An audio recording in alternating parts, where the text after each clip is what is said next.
The advice you will most commonly receive on what makes a language easy or difficult to learn will resort to an analytical comparison of how much or how little the target language has in common with your first language. So if you're a native speaker of English, they'll talk about how much or how little German has in common with English, how much or how little French, Spanish, Portuguese. This whole way of thinking about difficulty in language learning very quickly becomes surreal, absurd, and pointless when we're talking about Asian languages. And when I say Asia, I don't just mean East Asia. So it is true, for example, that the languages of India, without exception, have powerful links etymologically, historically, to the languages of Europe. You have a word like dental in English, dental, dentistry.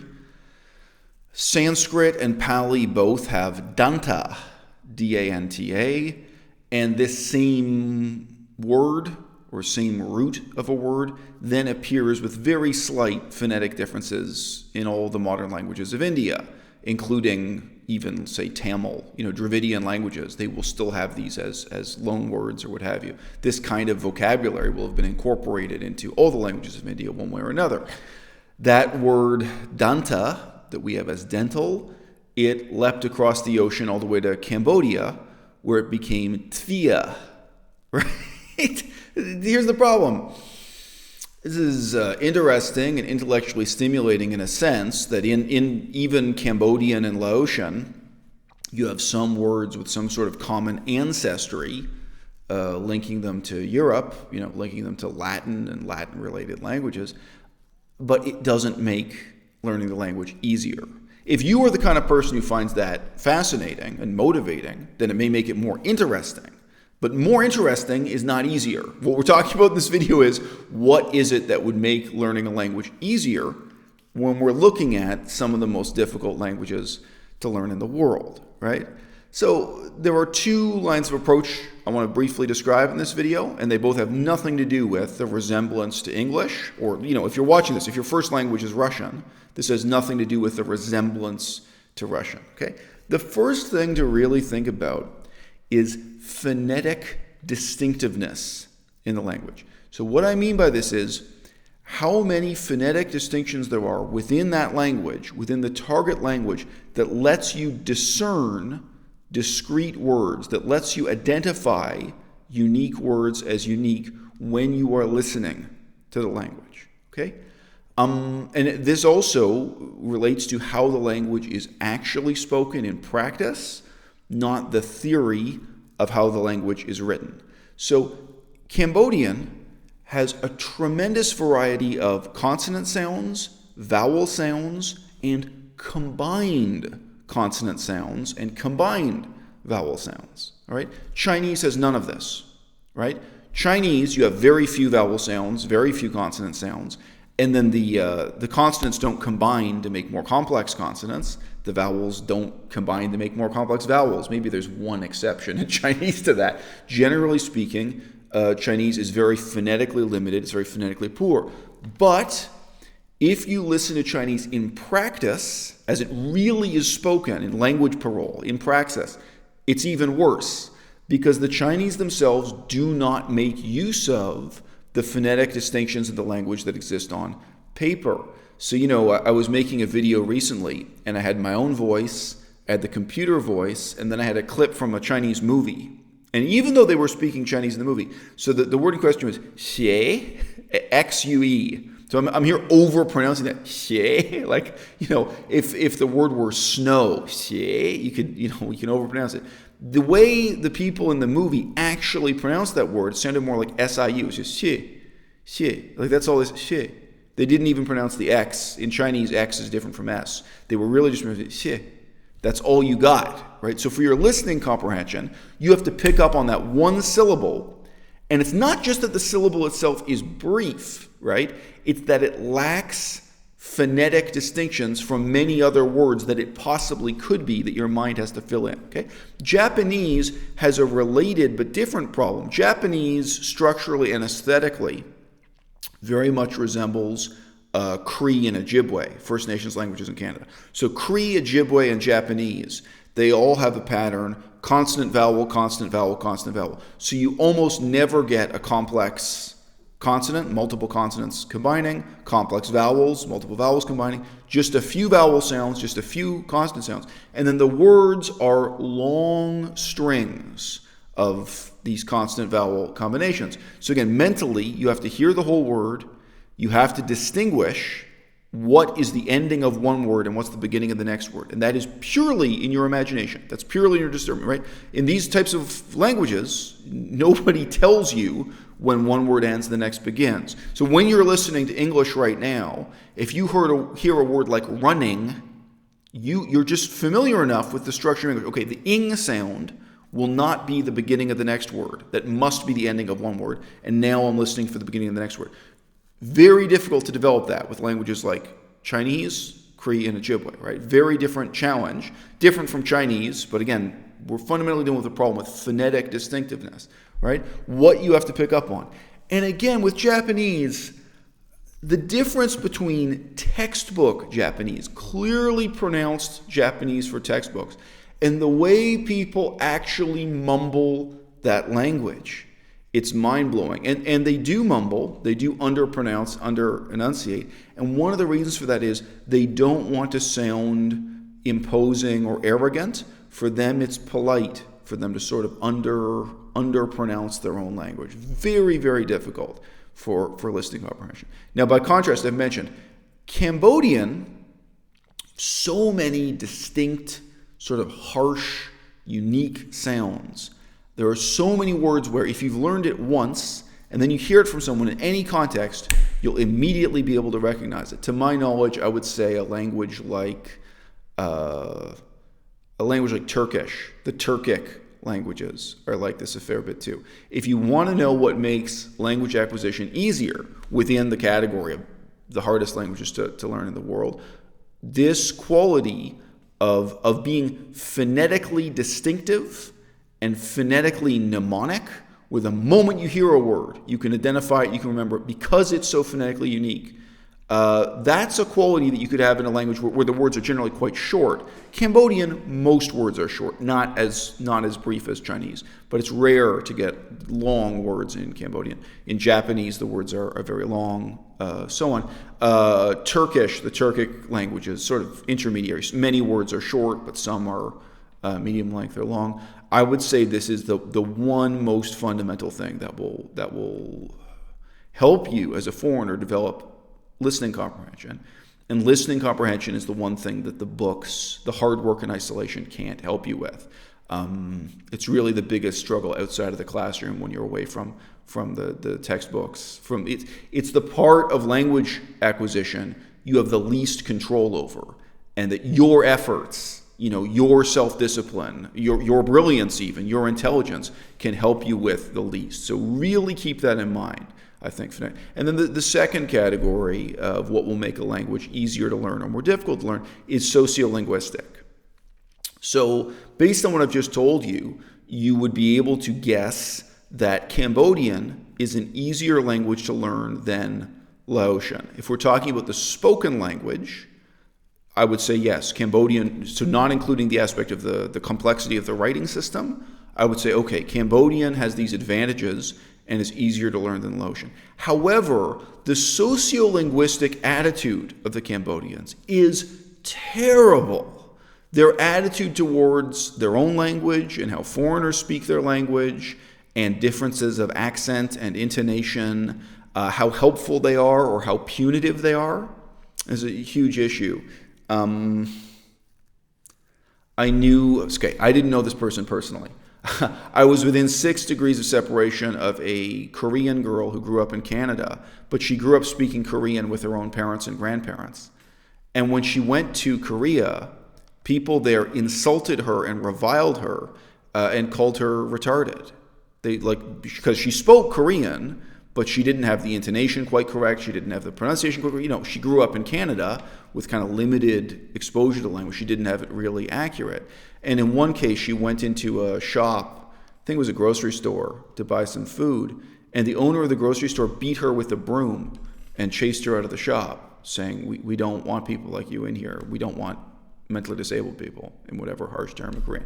Okay, so these sociolinguistic attitudes towards an outsider learning the language, this is really negative, okay? The arrogance and the punitive quality of Cambodian culture and their negative attitudes towards book learning, their negative attitudes towards talking to outsiders at all. I mean, there are many, many different ways in which learning the Cambodian language is made much worse because of sociolinguistic attitudes in Cambodian. Their total unwillingness as a culture to listen to you if you say a word just slightly incorrectly. And again, it's not even incorrectly.